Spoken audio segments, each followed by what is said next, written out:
to the HiberNation.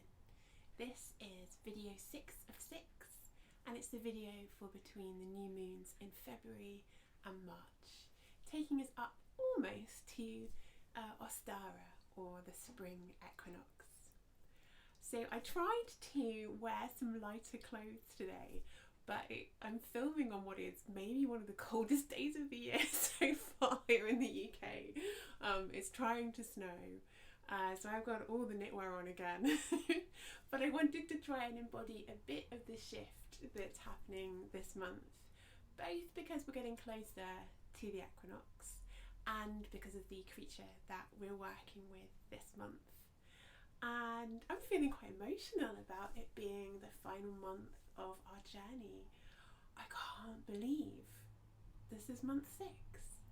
In some ways winter feels so long and I feel a bit like I've been pummeled, but at the same time it's gone really fast and it's kind of surreal.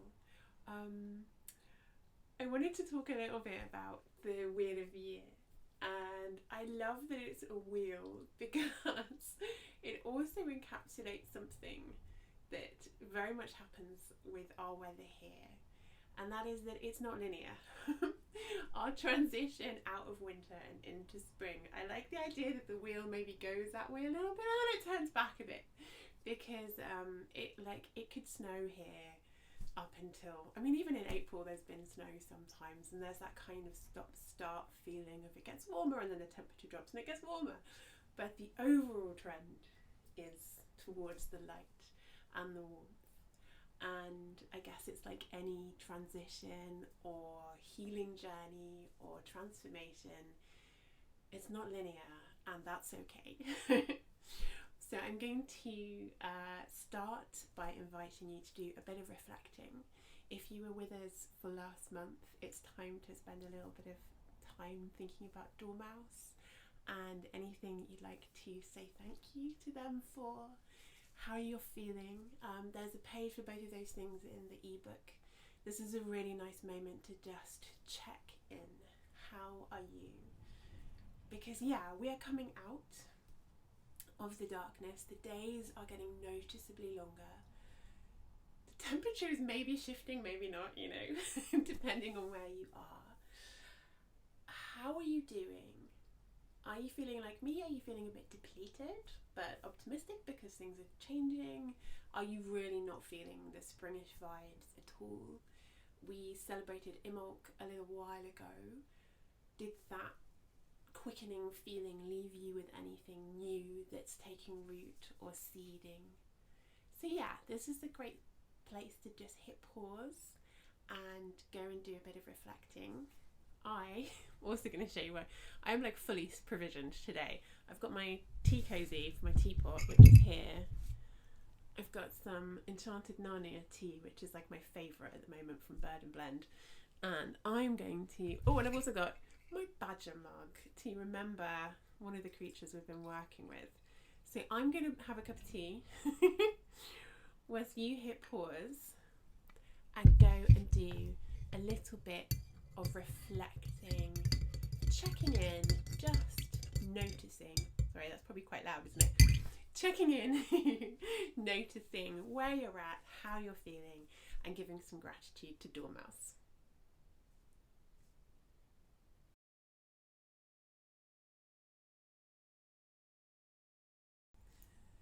Hey, welcome back.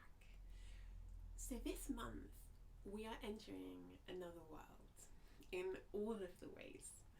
We're entering this shifting time between Imbolc and the spring equinox. We are also working with a completely different type of creature. We're going to be working with Moth, who is an invertebrate. And I wanted to just set the tone a little bit at the beginning of the video, as I've done on the other ones, talking again around these lenses and the different ways that we can engage with the creatures around us. So I think I've mentioned before the idea of the good kind of anthropomorphism. There's the kind of the bad kind, which is where we might infantilize creatures, kind of dress them up, not that I haven't done that to my dog, sort of see them as just people when they are like worlds more complicated than that. And then there's the good kind of anthropomorphism, which I guess really is about empathy and being able to have compassion for another creature and appreciate that it has its own inner world, its Umwelt, its way of experiencing things, and that then can enable us to either see it from a sort of conservation point of view or an animal rights one, where we feel protective or nurturing towards that creature.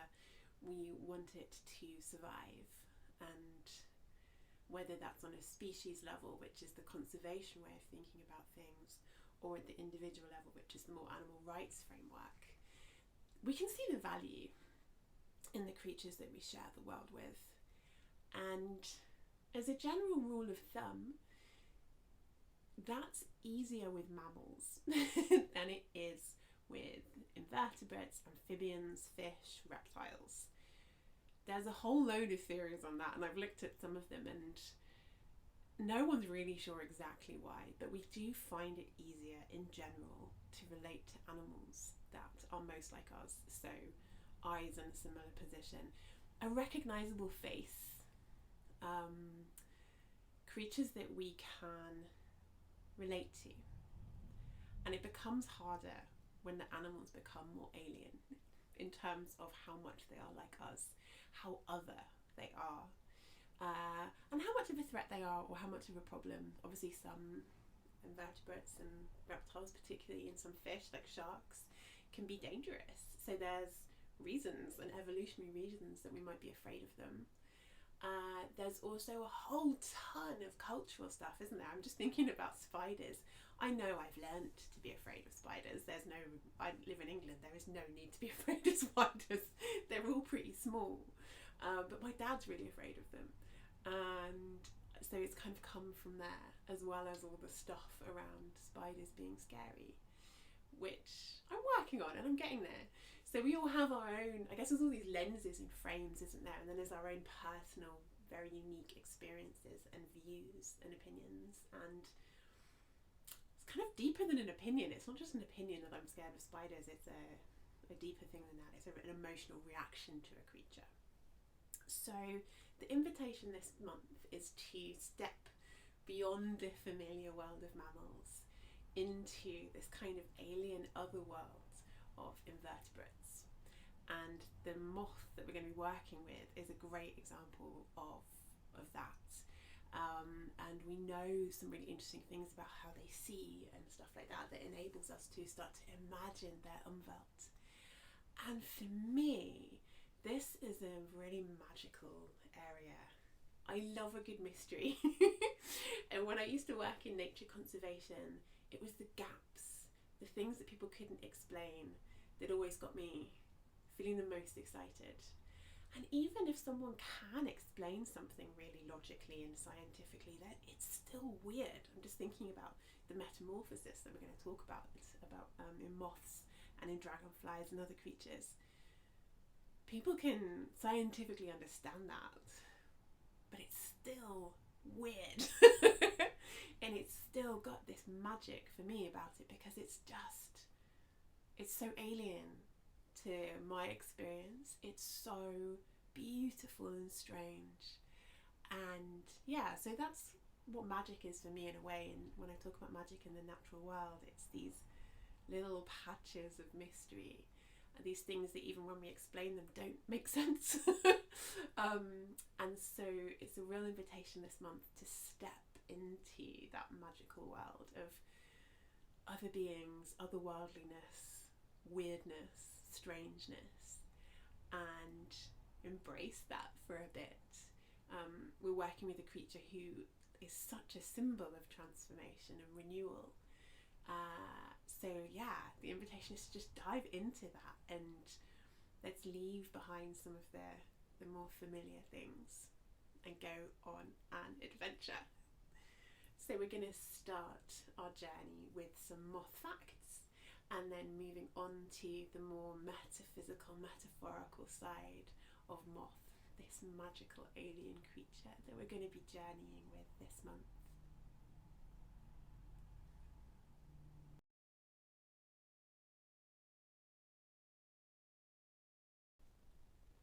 let's get started with some moth facts. We are working with one of the most diverse creatures on the planet. So there are 160,000 species of moths around the world and 17,500 species of butterfly, which is mind-boggling, isn't it? So it was kind of tough to pick one, but I ended up going for a really iconic, beautiful species that we can find here in the UK. And I picked it partly because my little boy Tristan and my partner Josh found one of the caterpillars last summer, and they're really big. I was like the size of my finger, if not a bit bigger, and they came back so excited with a little video to show me. And I kind of picked that one because a lot of our species of butterflies and moths look quite similar, but you know if you've seen this one, and it's one of our bigger moths, which makes it ever so exciting when you do spot it. And in its adult winged form, it's this beautiful olive green and bright pink colour. So it's a really exciting species. But that's not to say that all the other species aren't really cool. The micro moths, all the brown moths, you know, there are so many of them. And so these guys are found, sorry, I'm just checking my notes because it's a word that I've not come across before, in the Palearctic realm. How cool is that? Which is all of Eurasia. It's a massive range. It's all of Eurasia, north of the Himalayas, and North Africa. This big swathe of the world that they can be found in. And they like the sunny parts of woodlands, the glades and the rises. Rides? Are they called rides? I can't remember. But the sunny bit in woodland is where they really like to be. And they like grassland, glades, sand dunes, and of course gardens. And they're found wherever their favourite plants are found, which include hawthorn, lavender. So they can come into gardens. They like fuchsia. They're not a massive pest, but when they're in caterpillar form, they will eat the leaves off things. But to me, it's worth it for how cool they are. They like honeysuckle, like dormouse do as well. And they also like rose bay willow herb, which is a really sort of quite tall pink flower. They're quite into little flowers with trumpets. Those are the things that they like, that they're looking for when they're in their adult phase and they're feeding on nectar. So we're working with this cool, really chunky moth. Wherever you are in the world, you are welcome to come and journey with elephant hawk moth with us, or you can pick a species who is local to you. I don't think these are found in America, and I know that you have some really interesting different species over there. I would love to see a lunar moth one day. That's like my dream. So feel free, if there's a different moth species that calls to you, if there's a particular moth that you've seen, feel free to journey with them instead. The other reason we're working with them is their life cycle is really linked to the seasons, and they do something very interesting in winter. So maybe check that out when you're looking for a different moth species to work with. And if you want to come and share your moth in the Cocoon Facebook group, you're really welcome to. So we're going to step into their life cycle. They're kind of a summer creature, so we're starting to work with them at the moment when they are asleep and they are transforming. So at the end of the summer, these beautiful chunky caterpillars create a chrysalis around themselves, and they do that slightly under the ground. They like to bury down in the leaf litter and create this quite big browny gold cocoon around themselves, and they overwinter in that state. So that's why we're working with them this month, and they're not actually going to emerge into their moth adult beautiful winged form until May. So there's no pressure to feel like you have to emerge from your cocoon yet. We're working with this creature that's a symbol of transformation over winter, and they're quite, like I say, they're quite a spring summery creature. At the moment, they are dissolving into goo inside that chrysalis to reform as this incredible moth, which is just gives me goosebumps. It's such a powerful thing, isn't it? And one of my favourite science facts that I have ever learnt is about imaginal cells. And these are the cells that guide the transformation of a butterfly or a moth, because they do basically dissolve. They're lost. They don't just kind of, wings don't just pop out of their back and they become a butterfly or a moth. Their whole body transforms. And the imaginal cells are the ones that hold the future form and guide the transformation to that. They are part of this melted creature that knows where the change is going to.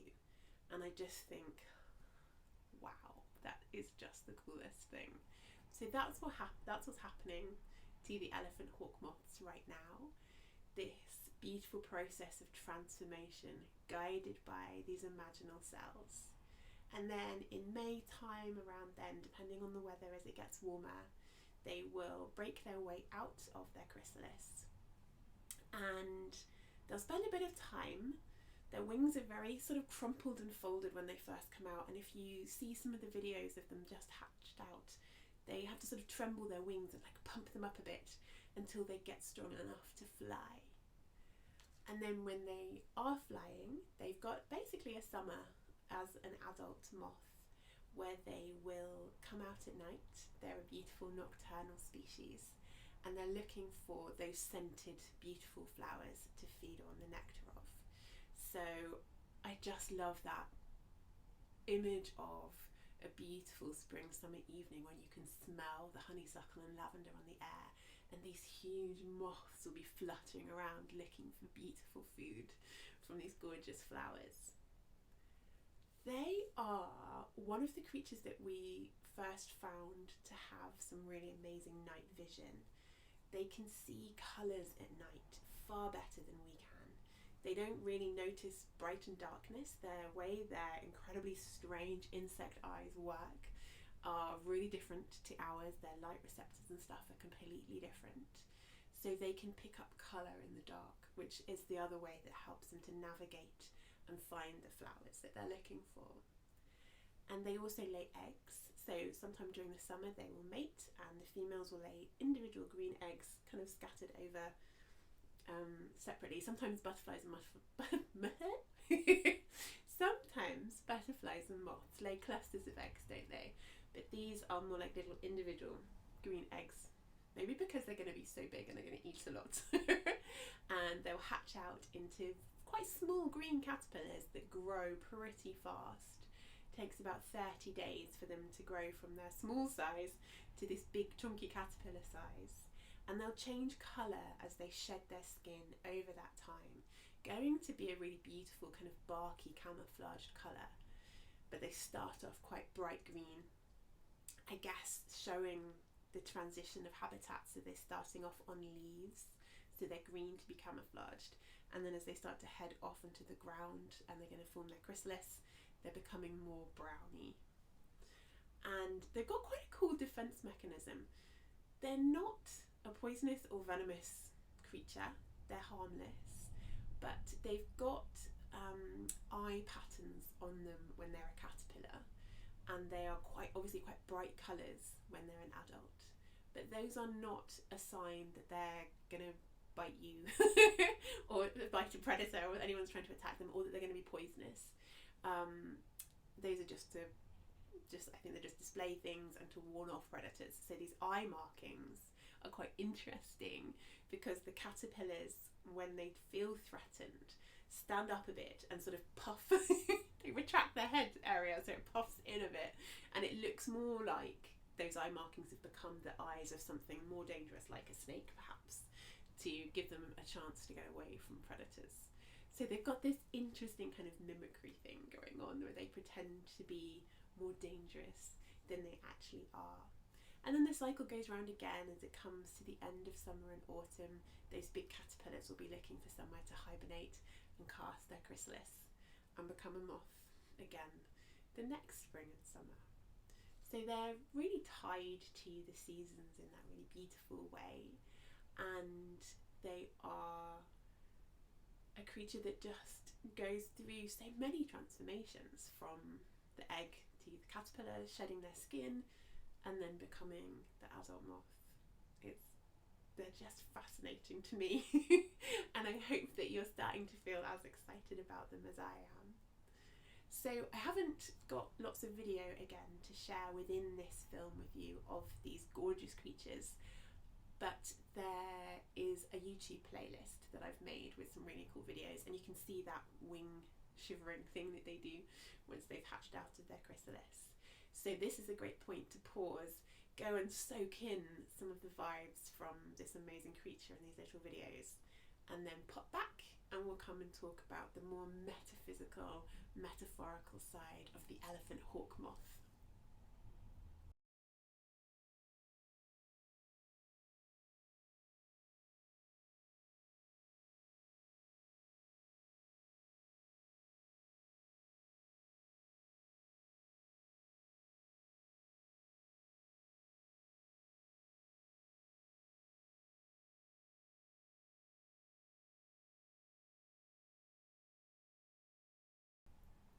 Aren't they awesome?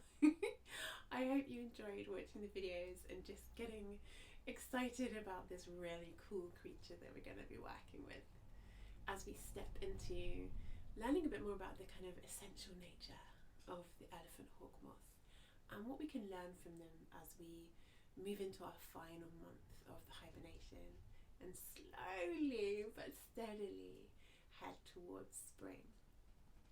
And I think the first thing is what I've touched on already around working with a creature that's so different, working with a realm of creatures, these tiny creatures, so often, not all invertebrates are small, but many of them are, and they are so involved in many of the crucial processes that happen on Earth.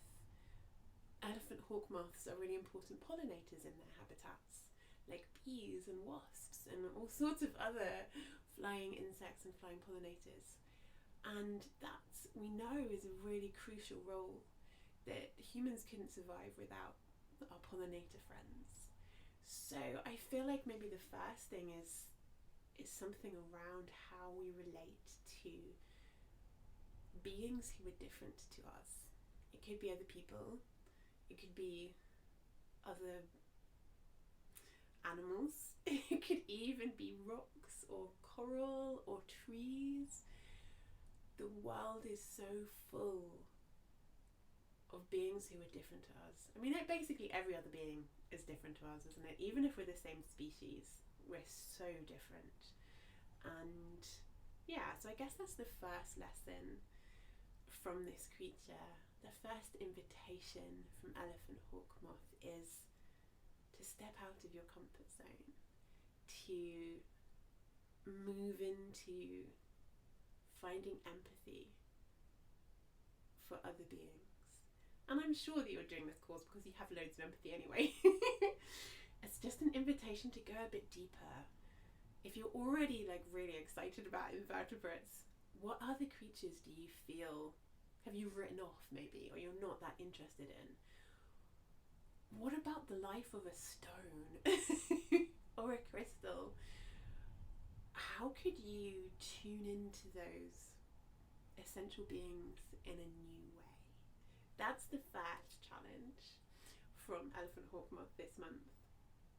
And then we're going to move into some more obvious ones. So the first one is around transformation and taking your time to emerge out of this period. You know, I'm sure your weather is probably even worse than mine right now. There's no rush.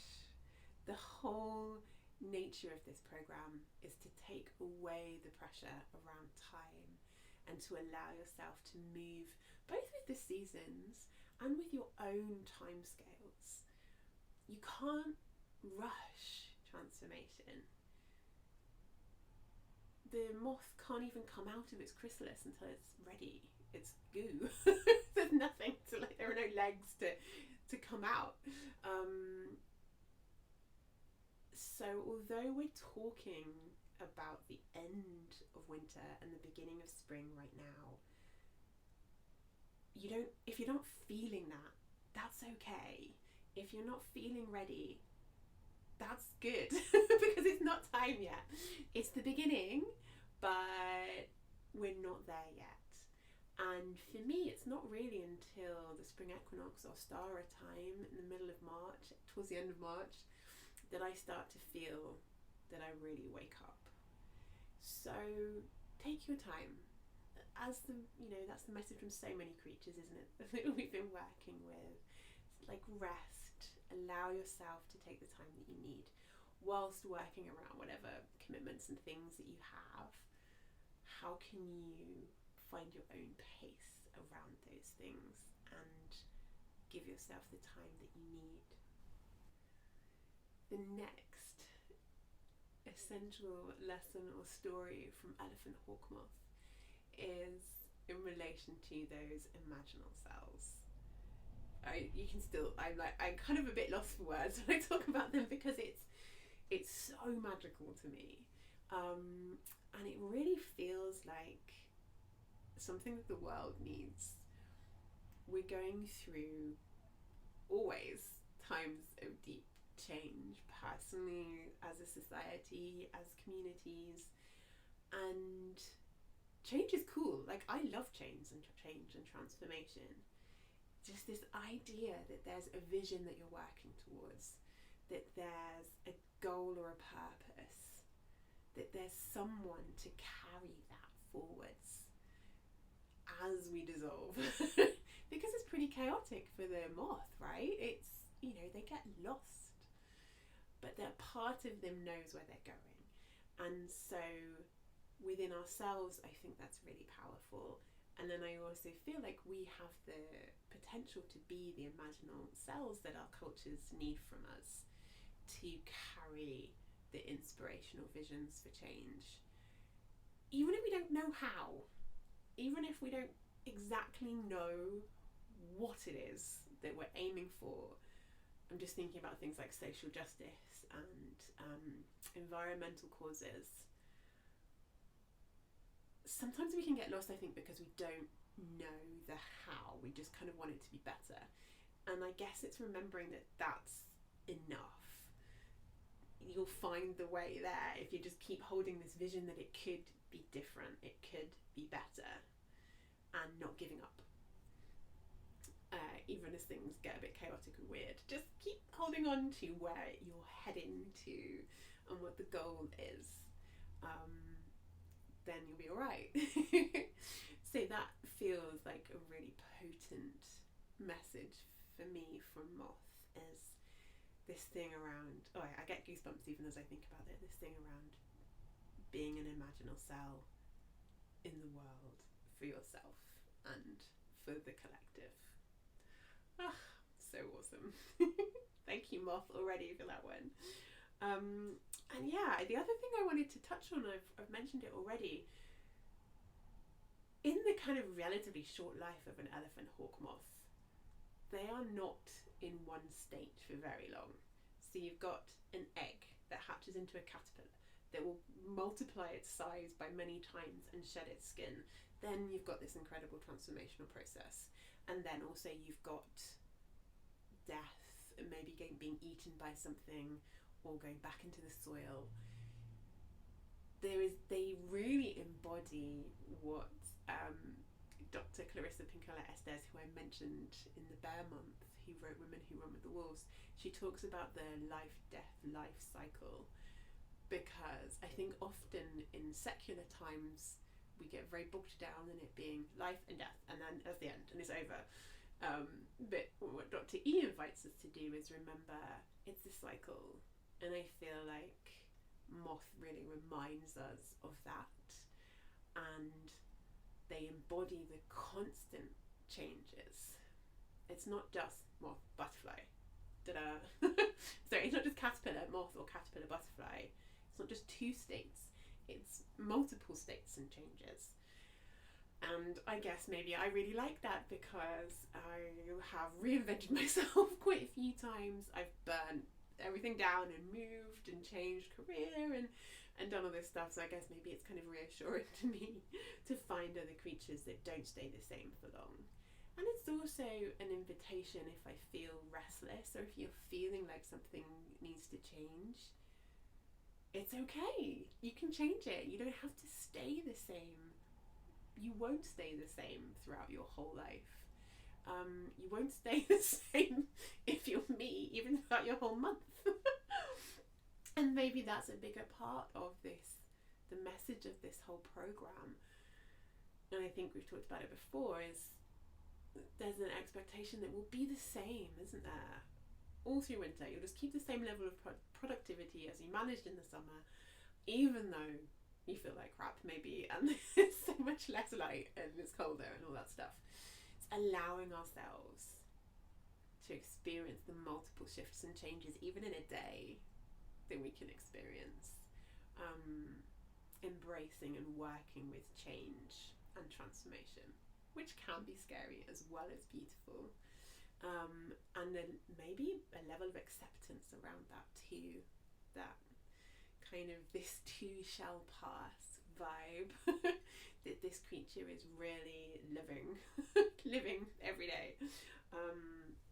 Yeah, that feels like another really powerful one. And isn't it interesting that this is one of the smallest creatures that we're working with? I guess if you put a dormouse next to an elephant hawk moth, there's not much in it, but the moth probably weighs a bit less. So mice are very small as well. But I just love how another lesson from this journey is, it's not just the big creatures like a bear that have the big lessons. We're working with this tiny creature and it's got some really potent magic for us. Yeah, it just gets better, doesn't it? I'm looking at my notes and I'm like, oh yes. So I was reflecting on the other creatures that we've worked with and the importance of the nest. And that's been actually a really beautiful lesson for me over this winter, because I am quite messy. I don't like to be in my own. If I lived on my own, I wouldn't be this messy. But I often have to choose between being tidy or working, or being present with my son, or having a tidy house. And it's been interesting how the other 5 creatures, really, that sort of that element of having a nest, preparing your nest, has been really important. And I've really valued that actually, because it has helped me to create moments of tidiness purposefully in an intentional way in my house over this winter, and that's definitely been nurturing for me.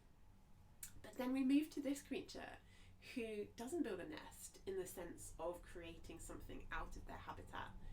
They build a chrysalis out of themselves, around themselves, and in their caterpillar stage and in their moth stage, they're very much a part of, an active part of the natural world around them, especially in the moth phase when they are undertaking that important role of pollination. In the chrysalis form though, it's all the energy goes inwards. They just disconnect from the world around them in this protective skin. And I'm going to kind of leave that one with you, really, as to what that could mean for you. Because it just feels, again, like something very powerful and potent. The way that we are able to protect our energetic space, our personal space, our body as a sort of nest for ourselves. There are some journal prompts and things within the ebook, and that feels like one that's going to have a different meaning for each of us. It makes me think, I had to have an MRI a couple of weeks ago, and I've never been more grateful for having a bit of a meditative practice under my belt, because I thought when I got the invitation, and I didn't have very long to prepare, the letter got lost and it wasn't very good, like very long notice, so it was like less than 24 hours. So I kind of was like, oh, I'm not too bad with enclosed spaces. I think I'll be okay. I was a bit nervous, but then I got in there and I got in the machine, and oh no, actually I was not okay with the enclosed space.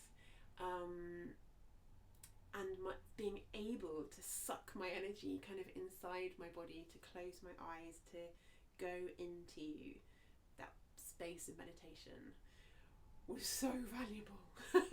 So I guess it could be for you something similar, that ability to create peace inside yourself no matter what's going on around you.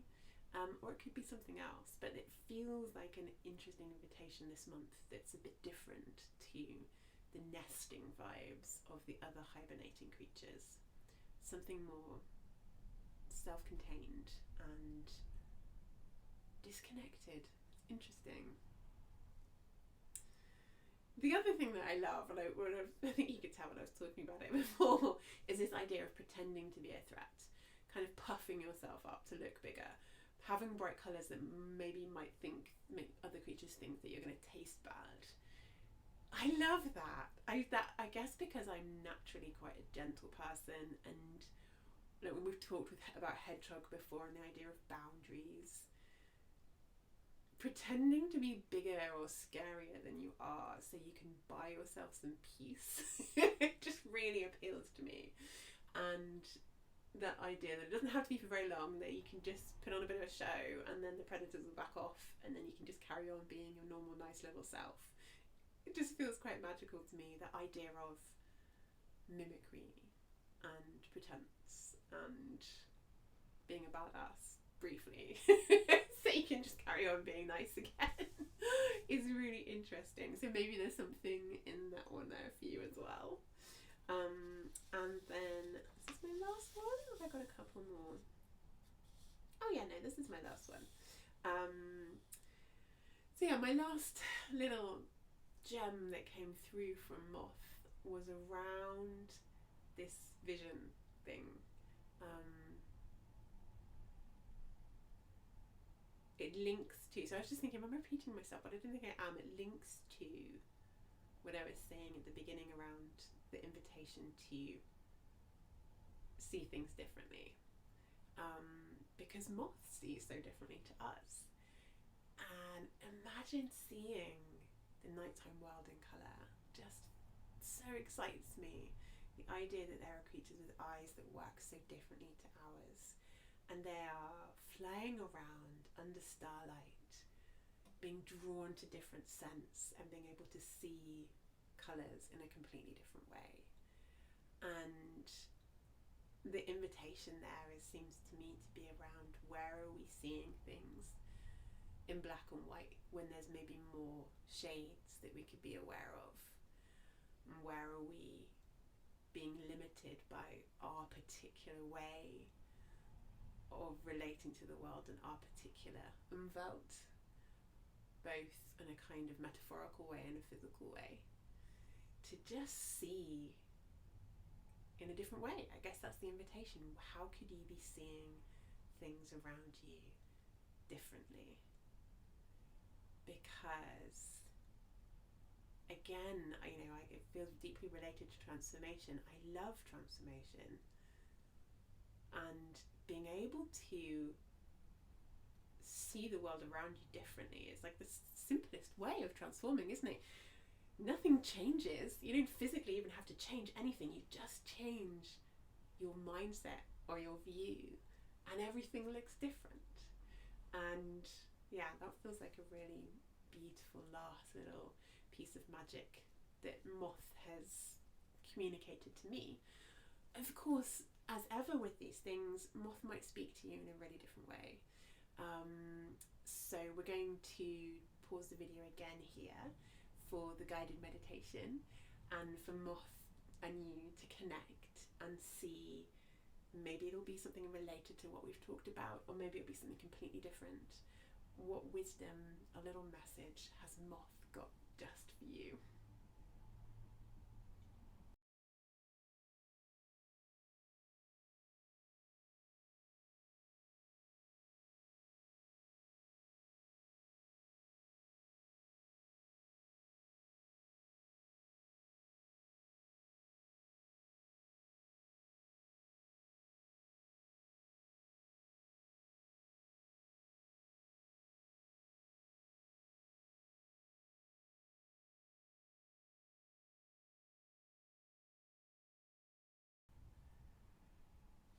hope that you enjoyed the guided meditation and that Moth came through with a little gem of wisdom just for you.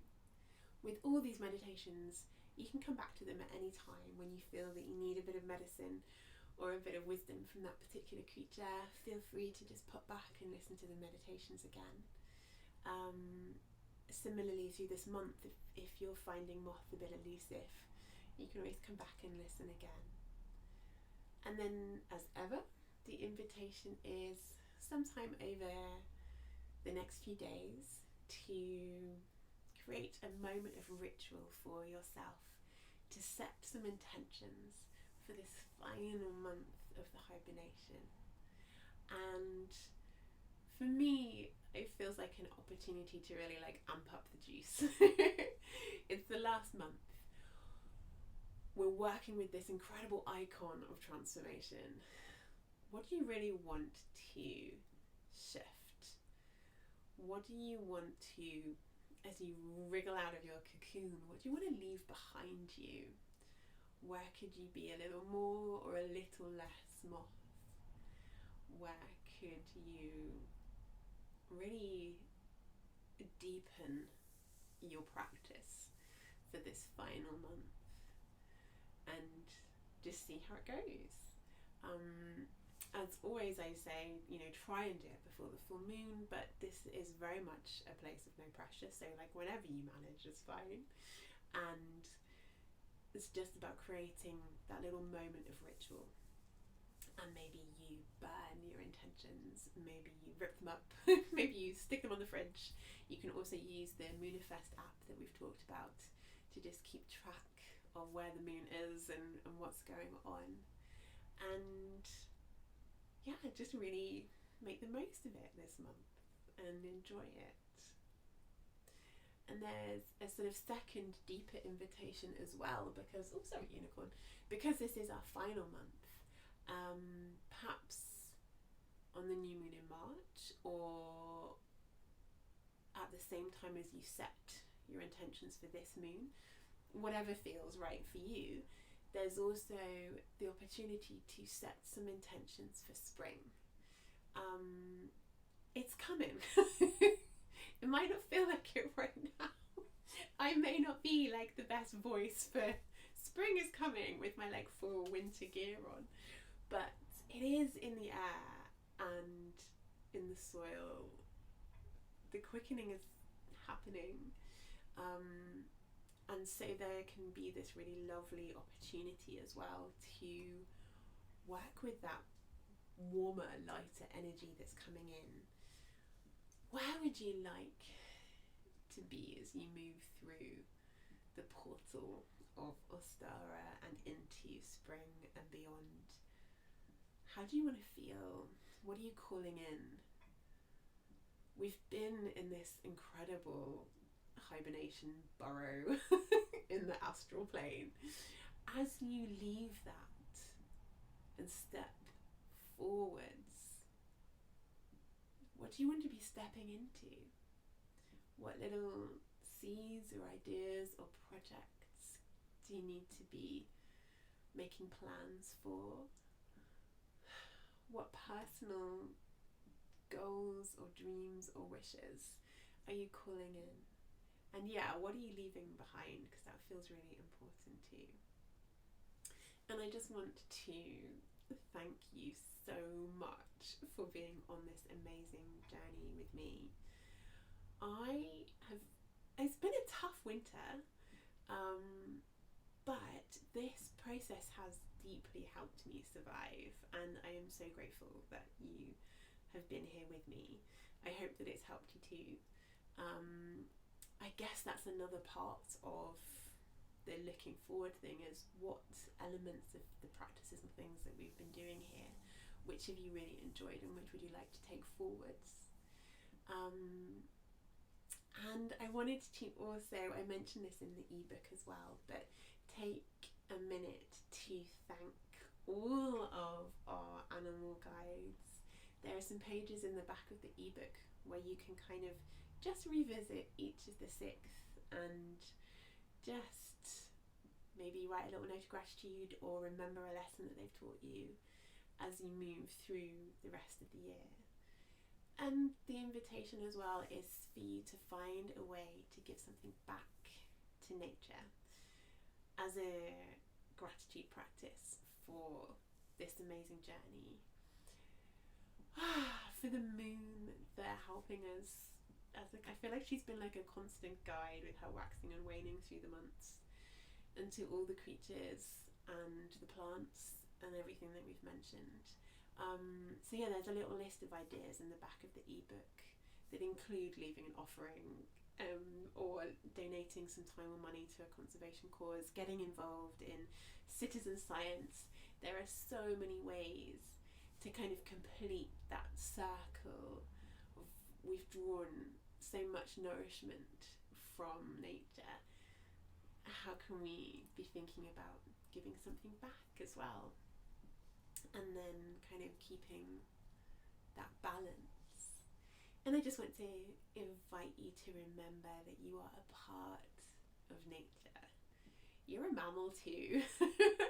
And I hope that connecting with that animal part of yourself over these last few months has helped you.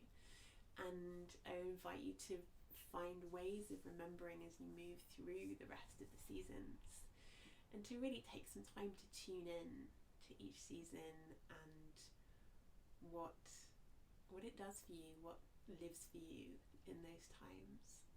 How does it affect you, and how would you like to dance with them? That's the most beautiful part of this, is how do you want to dance with each season? Because it can feel like life just happens to us sometimes, can't it? And we just kind of like get swept along. But there's this invitation to remember that it's a dance, and we are an active part in nature, and there's this beautiful kind of intersubjectivity of things coming to us and us sending out energy in this kind of dance. I don't know if I've managed to convey that in words, but I like the idea of us moving beyond this kind of subject and object way of looking at ourselves and nature as separate things, but really seeing how we dance with each other, and we are all a part of nature. So thank you so much. Enjoy this month, and I would really recommend making some time at the end of the month as well to just revisit all the animals, use the pages in the back of the ebook, and just give yourself a massive hug for making it through winter. Yay! Loads and loads of love, and feel free to come and connect in the Cocoon Facebook group.